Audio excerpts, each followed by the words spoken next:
We have been looking at some lessons dealing with some attitudes that need to be developed in the local congregation, realizing that God has authorized local congregations of the church. We, in looking at the church, see that the church is spoken of in a universal sense. For example, in Matthew the 6th chapter, or 16th chapter, in verse 18, when Jesus says, "I will build my church," there's the church in the universal sense, or the church of God, which he hath purchased with his own blood in Acts 20 and verse 28, and other passages as well, in which the church is being spoken of in the universal aspect.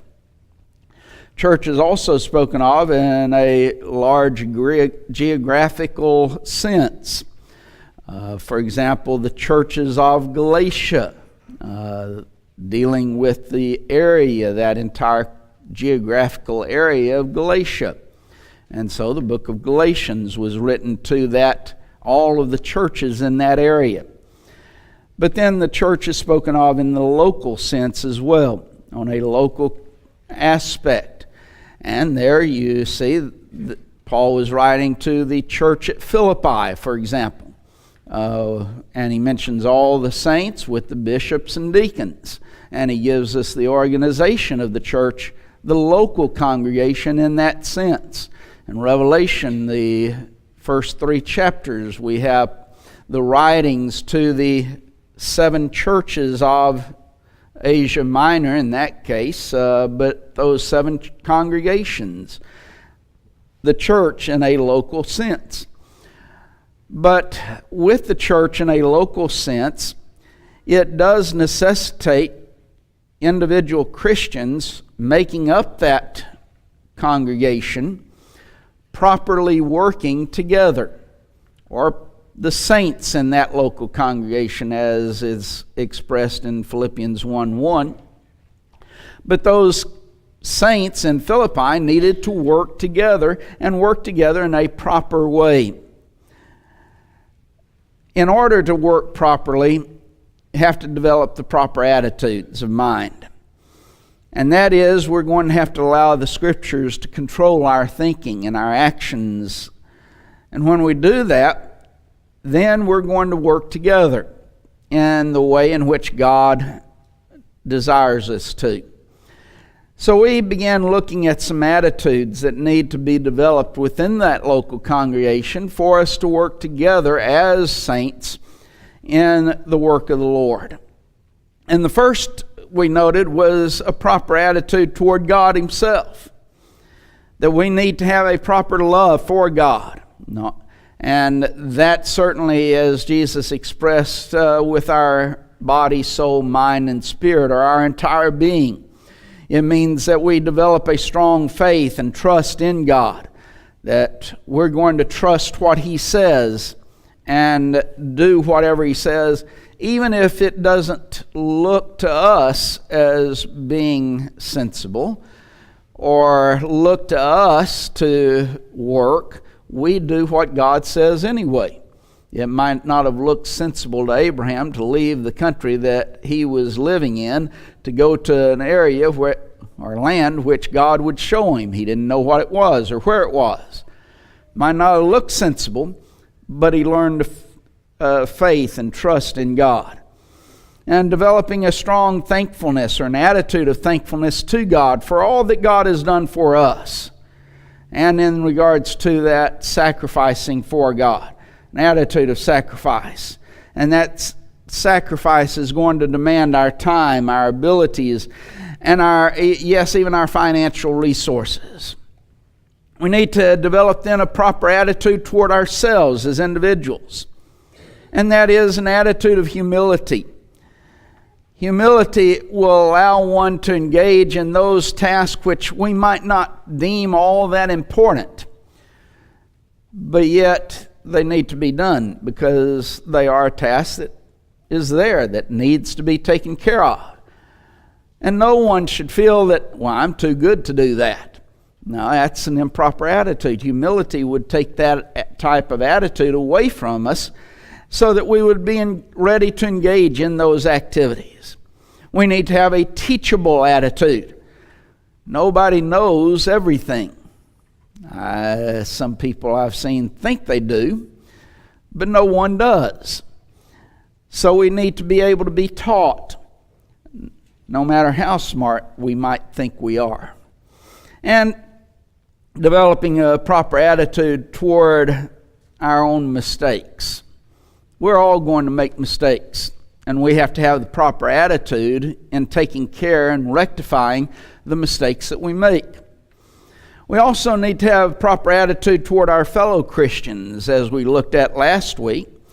That is, developing an attitude of love one for another.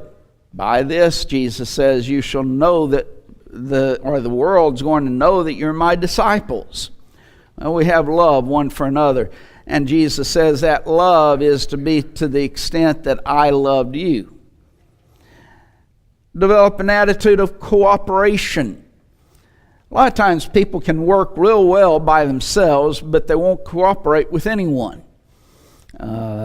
We need to have a cooperative attitude. Develop an attitude of appreciation for the worth of others. They're important just as I am, just as you are. Everyone is important. And the church at Corinth needed to learn that lesson because they were causing divisions one among another. An attitude of submission. We're to submit ourselves one to another. An attitude of submission allows us to have an attitude of submission toward God. But that attitude of submission toward God should carry over to submission one to another, so that I don't always have to have my way. In fact, in those qualifications for love, Jesus says, or Paul writes, seeketh not her own. In other words, it doesn't always have to be my way. I can learn to submit to other people's way. An attitude of peacefulness is important, that we try to make peace one with another. Blessed are the peacemakers, Jesus would say. Attitude of hospitality. We're to be not forgetful to entertain strangers. For some, thereby entertain angels unawares, Hebrews 13 and verse 2. Be hospitable one with another. And then an attitude of gentleness and meekness toward one another. An attitude of forgiveness, forbearance, and long-suffering to each other. These are attitudes that have to be developed within the local congregation, or there's going to be such fussing and fighting among ourselves that we destroy ourselves. So we need to develop those type of attitudes one toward another. But then this afternoon I want us to look at our attitudes toward our work. Without a proper attitude toward the work that we have, then there's really not going to be any hope of accomplishing that work. Our work will be left undone. Can you imagine? In fact, you probably know some individuals who, when they go to work, they're just got a rotten attitude. They don't want to do this. And anytime they can, they're going to get out from doing it. And what happens? The work's undone. It's simply not accomplished unless someone else comes behind them and does it. But then somebody else is having to do their work instead of their own work. And so we need to have a proper attitude toward that work, or else it's just not going to take place. It's not going to be accomplished. We need to have and must have a gratitude for the privilege of working. That may seem odd, but when God created Adam and Eve, placed them in the garden, He placed them there to work. They were to take care of the garden, dress it and keep it, He said.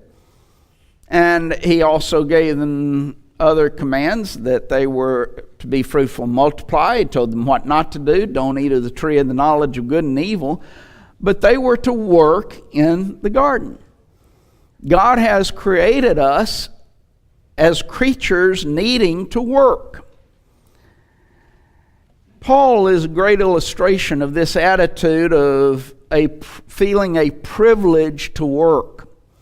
In 1 Corinthians 15th chapter, verses 9 and verse 10, he mentions, "For I am the least of the apostles, that am not meet to be called an apostle, because I persecuted the church of God.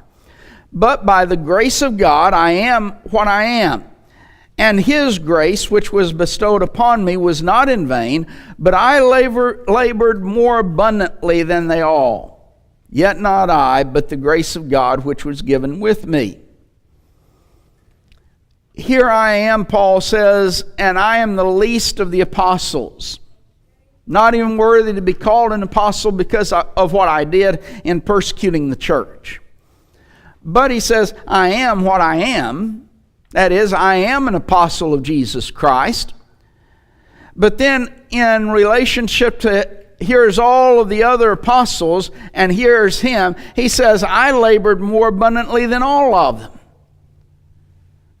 But it wasn't me, it was the grace of God which was with me. And what a wonderful attitude.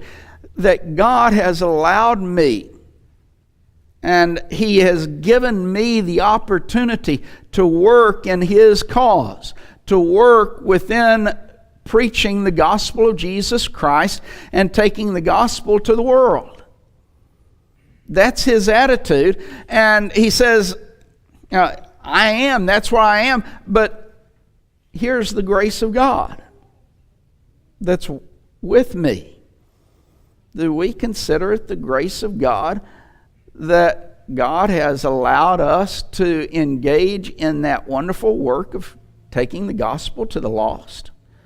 Notice what he says in Ephesians, the 3rd chapter, in verse 8, because 1 Corinthians isn't the only time that he mentions it. Here in Ephesians 3 and verse 8.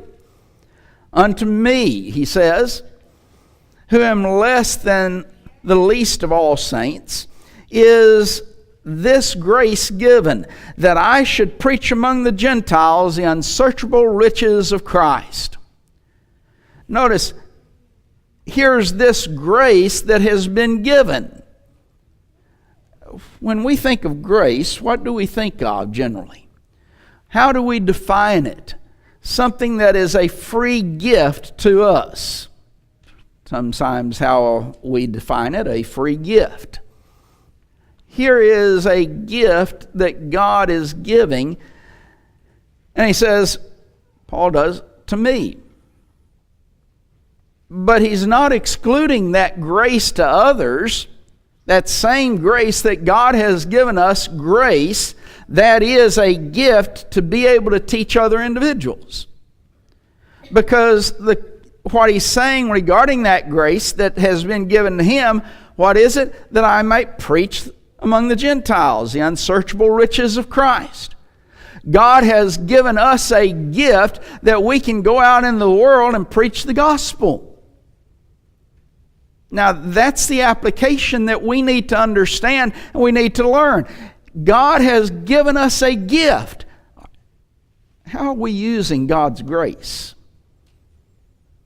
Now we talk generally about the grace of God that brings salvation, Titus 2 and verse 11, and that individual who's out in the world who rejects the gospel of Christ, he's rejected God's grace. How many of us have rejected God's grace by rejecting to go out and preach the gospel to others?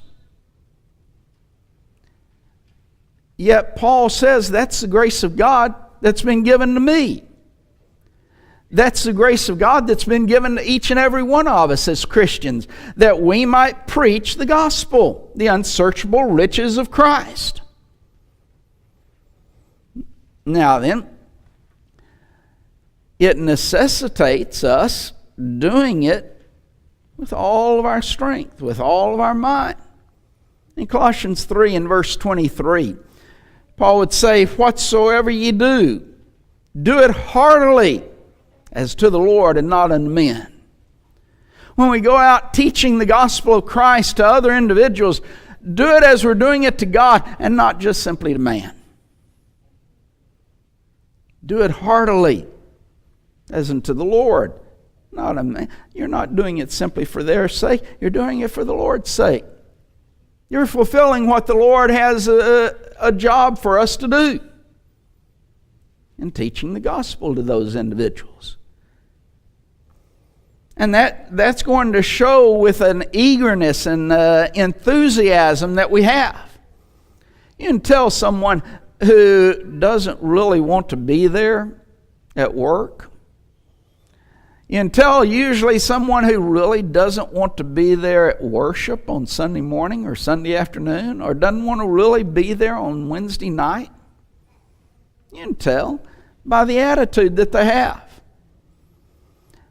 Notice what Paul says in 2 Corinthians 9 and verse 2. For I know the forwardness of your mind, for which I boast of you to them of Macedonia, that Achaia was ready a year ago, and now notice this, your zeal has provoked very many. Your zeal. They had a zeal for this. Now then, within this specific context of 2 Corinthians 9, Paul's dealing with their giving in order to help poor saints in Jerusalem.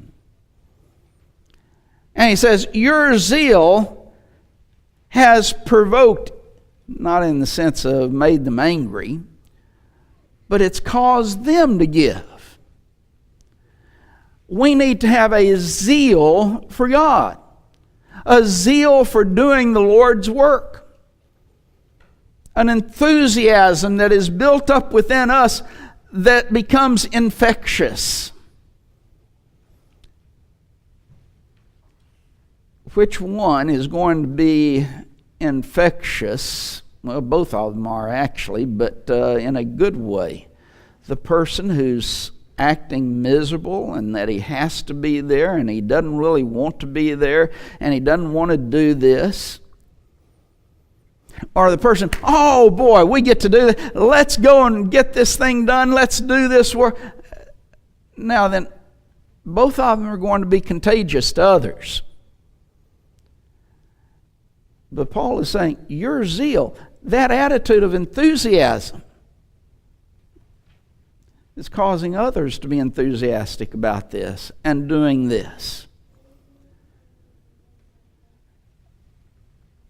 Through the years, within the Lord's church, it's been stated many times, I've heard it by numerous preachers, of the illustration of someone who obeys the gospel of Jesus Christ, and they come up out of that watery grave of baptism and they're so enthused and energetic about the Lord's work and trying to teach others, and other Christians back there over there in the side saying, yeah, just give them a little bit of time and now, they won't be like that anymore.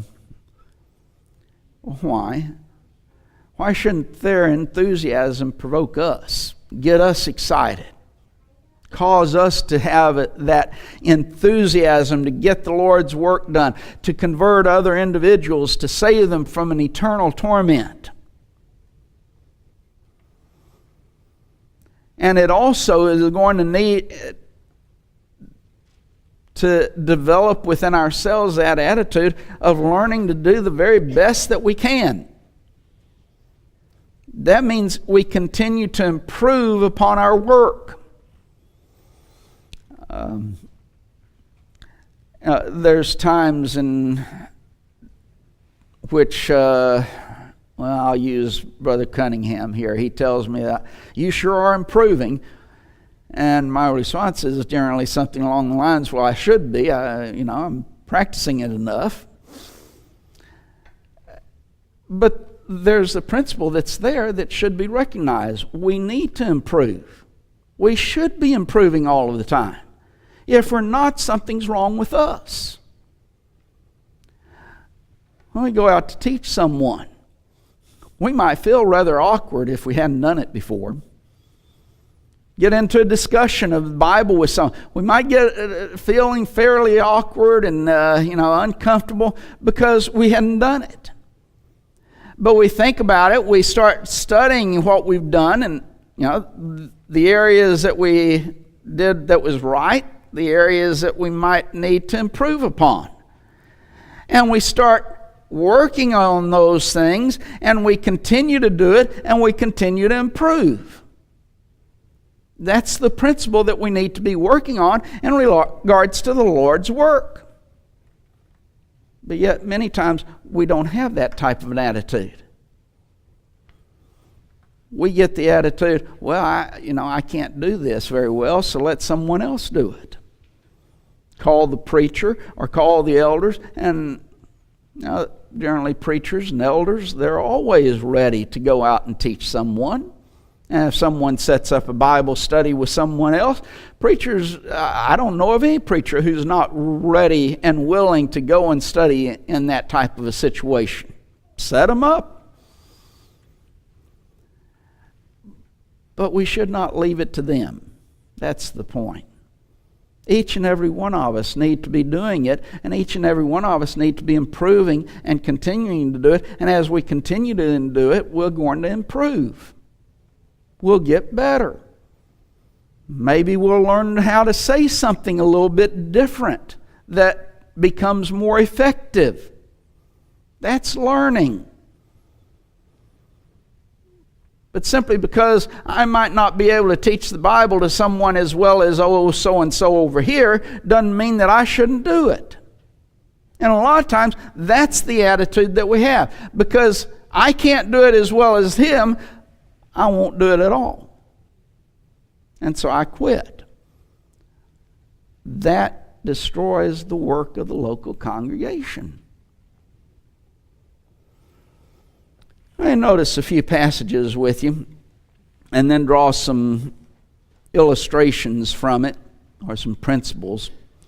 In 1 Timothy 4 and verse 14, Paul writing to Timothy tells him, "Neglect not the gift that is in thee, which was given thee by prophecy with the laying on of the hands of the presbytery." Now, let me make it clear that the gift that Paul is encouraging Timothy to not neglect is within the context miraculous powers.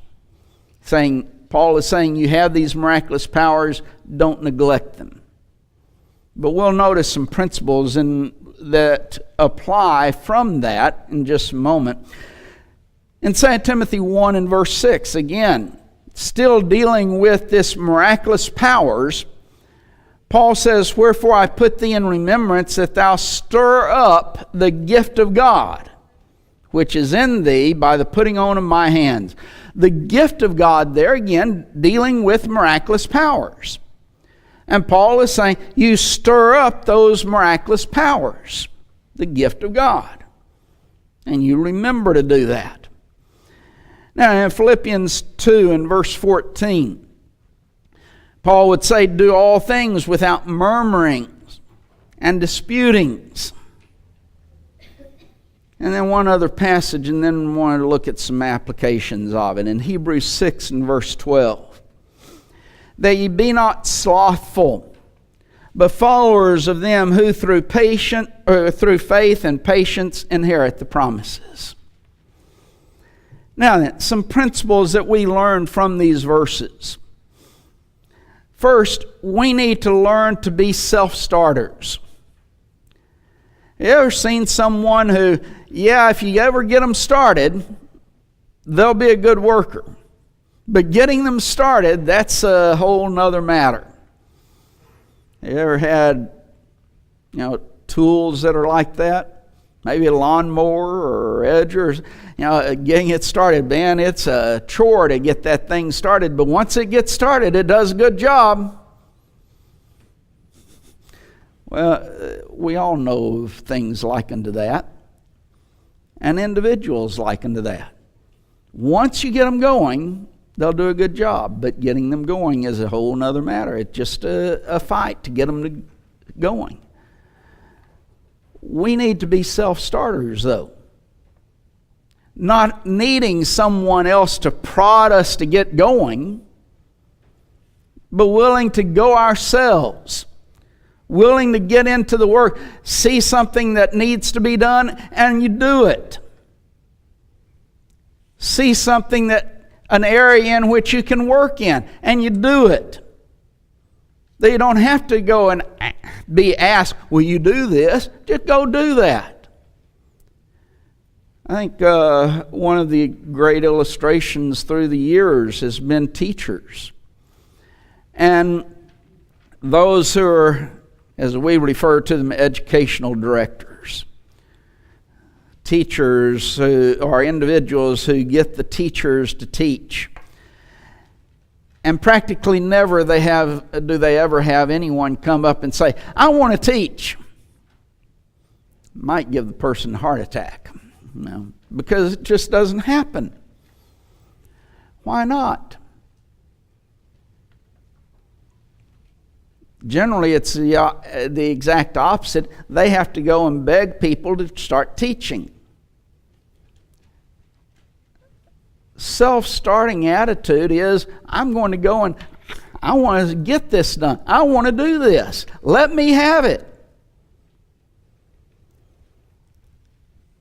What if we started giving people classes to teach? And you say, oh, well, no one's there. Okay, go get some students then. Get out and get some students, and then you'll have someone to teach. Bring them in. Why not do it that way? That seems a novel idea, though, doesn't it? It's just strange to us. Why? Go get someone to teach. That's the whole point of it. Or having Bible classes, go get someone to teach. That's being a self-starter, going out and getting someone. Instead of, well, we've got these that you need to teach. Come on, please teach. We need you to teach. And having to beg them to teach. Because we've got students that don't have teachers. They need to be self-starters. We need to approach that work with a positive attitude. Again, that attitude that is not a murmuring, complaining, griping attitude all the time, but a positive attitude about it and the work that we're doing and engaged in. It's so important within the Christian life to have that type of an attitude. We're dealing with the eternal souls of individuals. And yes, it's going to be disappointing when people reject it. I'm sure Christ was disappointed. In fact, you can read about his disappointment, for example, in Matthew the 23rd chapter and verse 37, when he says, O Jerusalem, Jerusalem, thou that stonest the prophets and killest them that were sent unto thee. How oft would I have gathered thy children together as a hen gathereth her chickens under her wings, and ye would not. A heartbroken attitude because they rejected him. But that did not stop him from having a positive attitude of going out on and doing the will of the Lord. Disappointment? Yes. But approach that work with a positive attitude.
The elders or those who are designing it back in the room saying, now then, what can we do?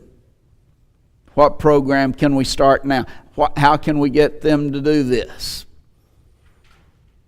And we rearrange the program, redesign it under a different cascade so that it will get people excited again and get people involved in it. Why? Because we get started, but we don't continue with it.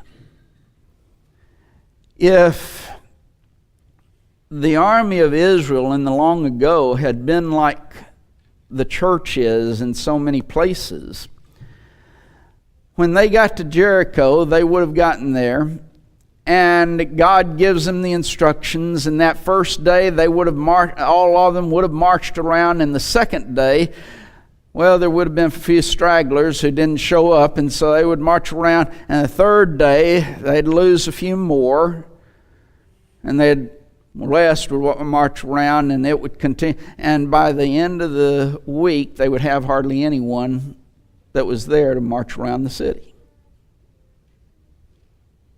And I can see them on that seventh day as they marched around it 7 times. After the first time, some would be straggling. Well, let's just go in tent. This isn't doing anything. And after the second time and the third time, and they're going to lose people each time.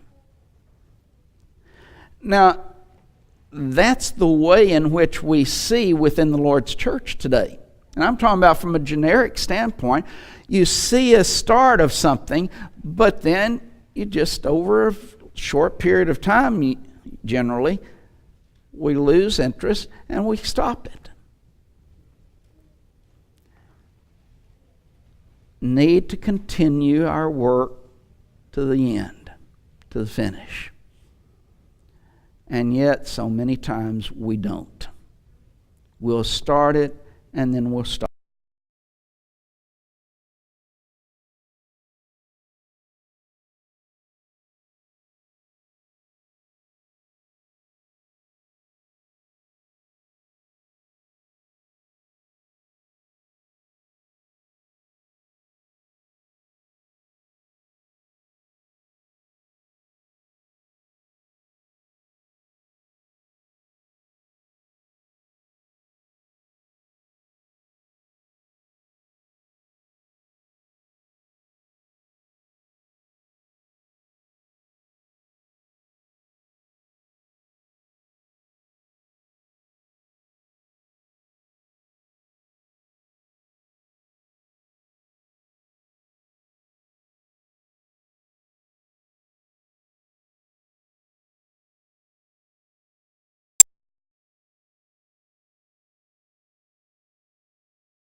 Starters.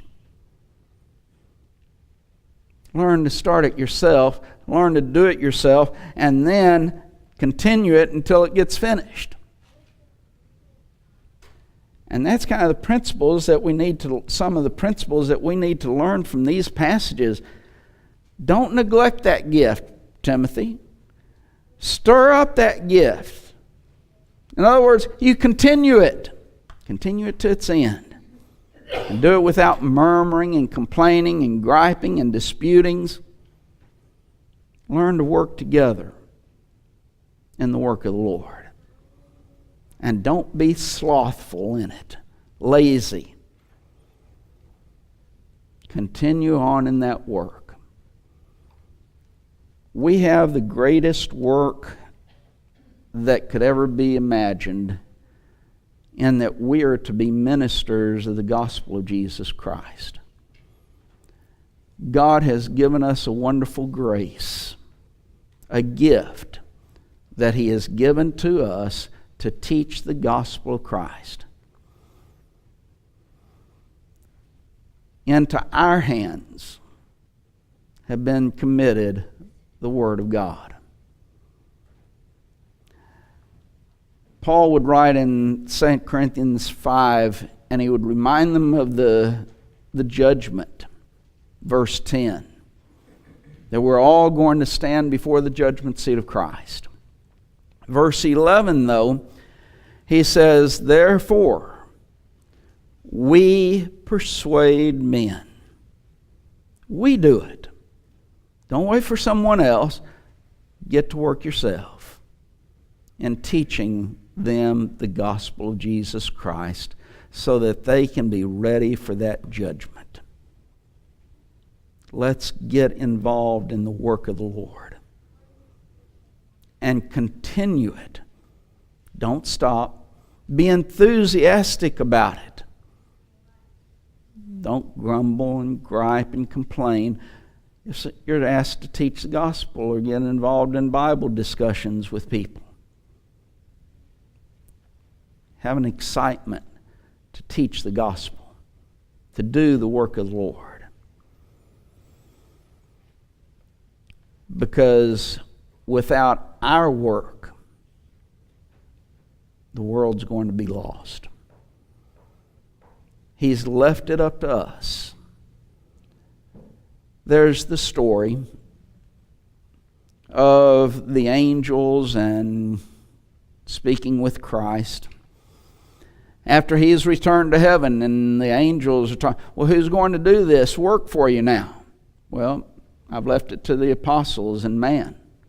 But wait a minute, what if they don't do it? And Jesus' response is, it won't get done then. Our friends and our neighbors going to hear the gospel of Christ? Or is the work not going to get done? Yes, into our hands have been committed the wonderful word of life. Let's make sure we involve ourselves in the teaching and the preaching of it. If you're not a Christian this afternoon, we would encourage you to obey the gospel of Christ, for it's that which is going to save our souls.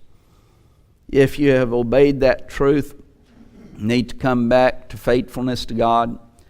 We would encourage you to make things right and to repent of your sins as we stand and sing the invitation song.